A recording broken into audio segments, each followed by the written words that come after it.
Est-ce que vous nous expliquez en quelque sorte pourquoi vous voulez enlever le franc CFA? On veut, c'est pas seulement le franc CFA, c'est les bases militaires, c'est pas seulement le franc CFA, c'est les entreprises totales, c'est pas seulement le franc CFA, c'est la France-Afrique en général. On veut enlever tout ça parce que, madame, je pense que vous qui me posez la question, vous pensez comme moi que nous sommes des humains. Nous sommes des humains à part entière. Cheikh Anta a même prouvé qu'on était plus humain. Par plus humain, ce n'est pas un acte de racisme, mais par plus humain, je vais dire, premier dans l'humanité. On est les premiers en tout.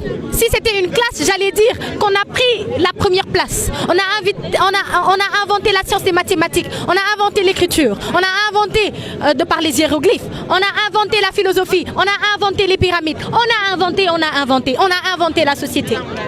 On a inventé tout ce dont l'homme avait besoin pour évoluer. Et actuellement, eux, parce qu'ils savent qu'ils n'ont pas les ressources, ces ressources qui viennent pourtant de Dieu, les ressources minières dont ils ont besoin pour s'évoluer, qu'est-ce qu'ils font?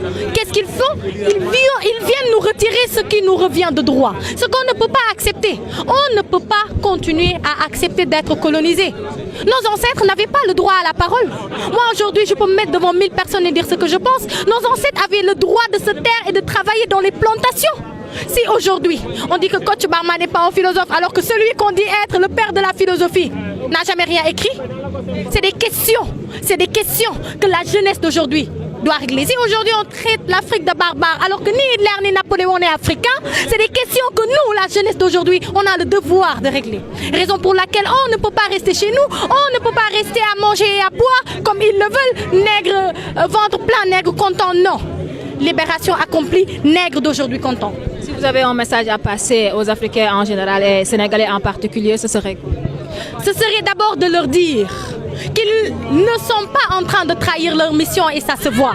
De leur dire qu'on sent jusqu'ici les vibrations de Bamako, les vibrations du Congo, les vibrations de Brazzaville. Oui, on les sent jusqu'ici.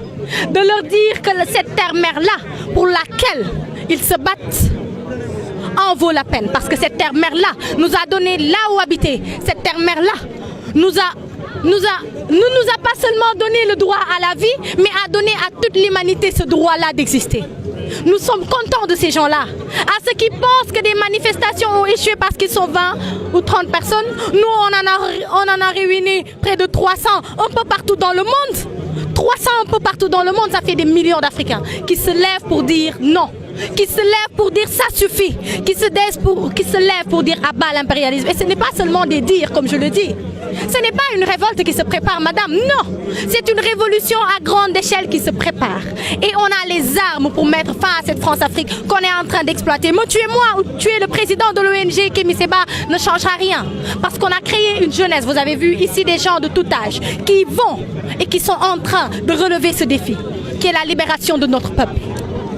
Ndeye Nogué Babel Sow. Merci. Ndeye Nogué Babel.